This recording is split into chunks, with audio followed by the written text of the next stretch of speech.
Halo semuanya. Hai. Hai semua. Halo teman-teman. Hai. Halo semuanya. Hai semua. Hai. Halo. Hai semuanya. Perkenalkan, nama aku Keizi Angelika. Aku dari Prodi Bahasa dan Kebudayaan Jepang 2021. Di penampilan ini aku jadi Mbok Sarni. Perkenalkan, namaku Amanda Trendani dari Program Studi Teknologi Pangan Angkatan 2021. Kali ini aku berperan sebagai Timun Mas. Annyeong. Kenalkan, nama aku Amrina Rosada, biasa dipanggil Ocha. Aku berasal dari Fakultas Psikologi. Perkenalin, nama aku Diski Altafa Izin Raffi Priyadi dari jurusan Perencanaan Wilayah dan Kota tahun 2021. Di sini aku berperan sebagai raksasa. Aku Asika Putri dari Prodi Bahasa Sinterapan 2021.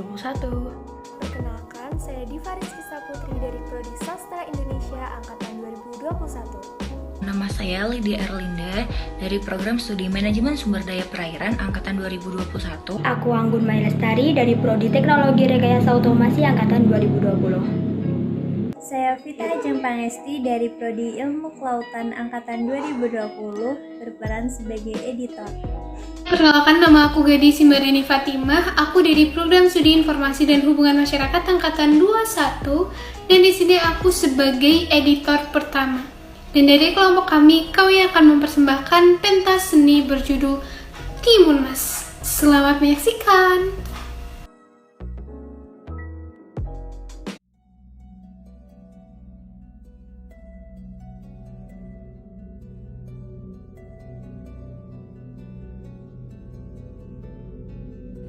Di suatu desa, hiduplah janda tua yang bernama Mbok Sarni.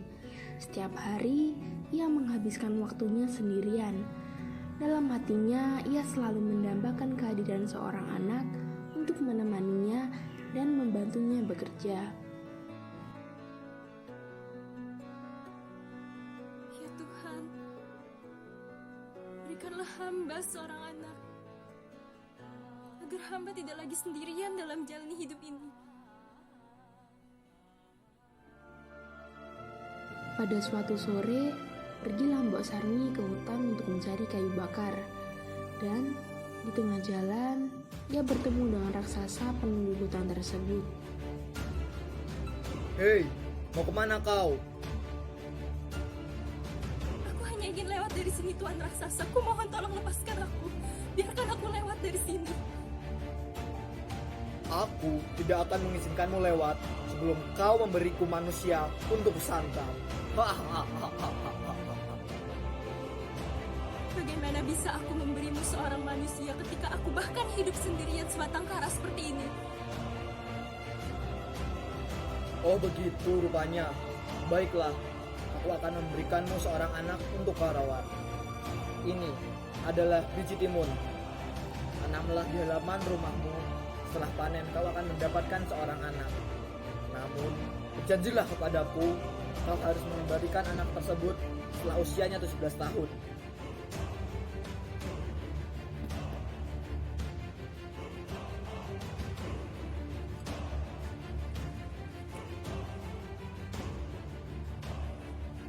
Baiklah.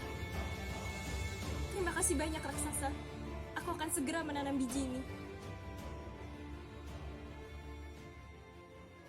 Sepulangnya dari hutan, Mbok Sarni bergegas untuk menanam biji tersebut. Setelah penantian panjang selama berminggu-minggu, mentimun itu tampak berbuah lebat. Namun, ada satu buah yang cukup besar dan berbeda. Buah mentimun ini terlihat segar untuk kumakan. Apa sebaiknya aku potong sekarang?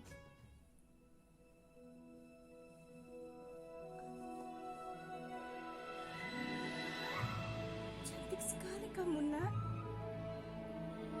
Raksasa itu tidak berbohong. Dia mengatakan yang sebenarnya. Kalau begitu, ibu akan merawatmu dengan baik, menjagamu, dan mensusuimu. Ibu akan memberikan nama Timun Mas, karena dia terlahir dari buah mentimun yang berwarna emas. Selamat datang ke dunia, Nak.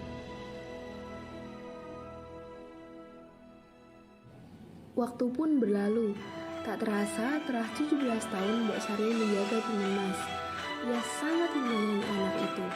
Berkat Timun Mas, Mbok Sarni tidak terlalu kelelahan dalam mengurus pekerjaan rumah. Sampai pada suatu hari, raksasa datang dan berkata, Wahai manusia, mana janji yang dulu kau ucapkan? Di mana anak itu sekarang? Wahai raksasa, datanglah 2 tahun lagi. Tunggulah sampai anak ini dewasa. Semakin dewasa anak ini, maka semakin enak rasa dagingnya. Bukankah kau menginginkan rasa daging manusia yang enak? Akhirnya raksasa pun setuju. Lalu ia meninggalkan Mbok Sarni sendirian. 2 tahun bukanlah waktu yang lama bagi Mbok Sarni. Hati Mbok Sarni semakin cemas setiap harinya. Hingga pada suatu malam Mbok Sarni bermimpi.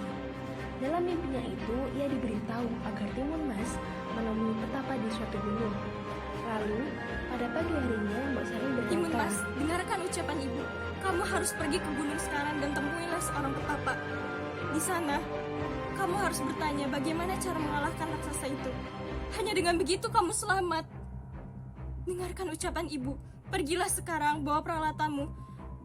Dan berhati-hatilah di jalan, Timun Mas. Ibu sangat menyayangimu, Timun Mas. Baiklah, Bu. Setelah perjalanan yang sangat panjang, akhirnya Timun Mas bertemu dengan petapa itu. Timun Mas menceritakan maksud dan tujuannya menemui petapa tersebut. Mohon maaf mengganggu waktumu, petapa. Kedatanganku ke sini bertujuan atas permintaan dari ibuku agar aku bisa terhindar dari raksasa. Empat kantong ini berisi garam, terasi, biji mentimun, dan jarum. Lemparkanlah satu persatu saat kamu bertemu dengan raksasa.